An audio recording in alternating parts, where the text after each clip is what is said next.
125. Back on the show that's all about small business, jobs, and entrepreneurship. Now that we had former House Intelligence Committee Chairman Pete Hoekstra's take on the global economy, I've got my colleague Mark Kalish on the phone to tell us about what is going on in Springfield. Unfortunately, I believe it or not, I actually think it might be more of the depressing scenario. Mark, thanks for joining us.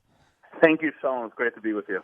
Absolutely. So the Illinois legislature is in session, on again, off again, taking up some important issues. Let's hope that a budget is in sight. There's nobody that knows more about the issue than you. Mark, do you think there's any chance that the Democrats and Republicans will come to some sort of a compromise? I don't think we'll see a compromise. What we may see is similar to Pennsylvania. If your listeners are following, Pennsylvania was also in a similar gridlock, and what their governor allowed was the legislature passed a budget, and he just didn't veto it. I think a lot of us are thinking that that's something that could happen here, that Rauner will just allow a budget to happen.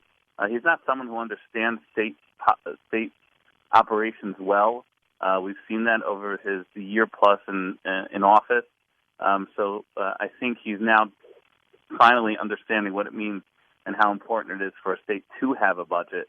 So if there's going to be a budget, it'll be more in the likes of Pennsylvania rather than an actual deal. We don't see any deal being cut right now. It doesn't look like. Mark, you raise an interesting point. Our listeners that are following the news probably saw the headlines coming out about state budget compromise reached or state budget deal reached, and everybody got excited thinking that it might be the state of Illinois, but lo and behold, it means that we have won the award of being the last in the nation to potentially pass a budget, and it's still not there yet. 2015. 2015, we're a little bit behind, but that's what we do here in Illinois. So we had a primary election just the other week, and Rauner and Madigan, the two big players in the state, took a very, very active role, and I think there are some very clear winners and losers. What's your take on the outcomes of the recent Illinois primaries? Well, I mean, obviously Madigan was the big winner in the two races that mattered, the McCann race and the Stratton race. Those were the two races that really made a difference. What's going to be interesting, first of all, the governor's reaction is borderline delusional, and it's shocking. Take your licks, understand you got beat, and then gear up for the general, which is going to be in November. There's some very interesting races, particularly the race of Representative Jack Franks down in the Marengo area, because right now the Speaker holds a veto-proof majority in Springfield, and the weakest seat is probably that seat held by longtime State Rep Jack Franks.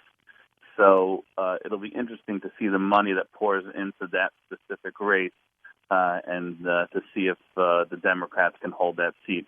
Otherwise, Rauner will have no choice but to either make a deal or allow the budget to pass, similar to the way it happened in Pennsylvania.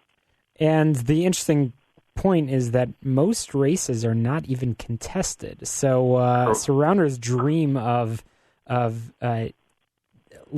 having the Democrats lose their super majority, even let alone letting the Republicans take the majority, it's basically impossible. It's basically impossible, yes. And what I think the governor, look at the top of the ticket. You look at Trump and Hillary. My mother-in-law and I were sitting next to each other tonight, and she says out of 300 million people, these are the two people that are going to end up running for president.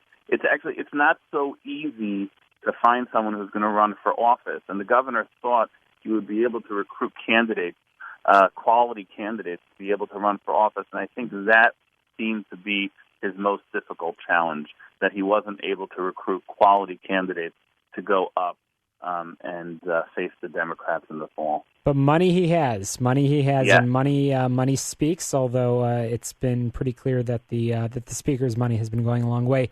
Mark, we only have a minute remaining, but are there any key priorities that you are focused on that you think, aside for the budget, although I know everything revolves around the budget, that you're watching and tracking and hoping will get through the legislature in this session? Well, what we'd like to see really on the healthcare side is, we represent a lot of long-term care facilities, and we really like to see how the managed care process is going to be worked out over the next few months.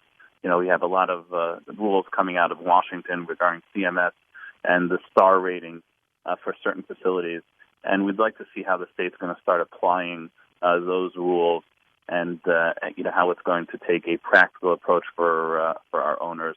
Caring for the elderly is a very important thing. It's something that the state takes very serious. So we'd like to see how they take those new rules out of CMS, apply them in the state here in Illinois. Well, those are important issues. I want to make sure our listeners take the opportunity to get on our website, S4 Group, s4grp.com. That's where you could get Mark Kalish's weekly take on news, politics, a quick roundup of political and industry updates, s4grp.com. And there are several newsletters that anybody can sign up for, s4grp.com. It's a free resource, and you can subscribe and forward it along to anybody that you'd like. Mark, thanks for joining us. Thank you, Tom, for the opportunity. Thank you, always. Absolutely. We'll check back in after the break. I'm going to share with you some tips about outsourcing your HR functions. You're listening to Get Down to Business. Don't touch that dial.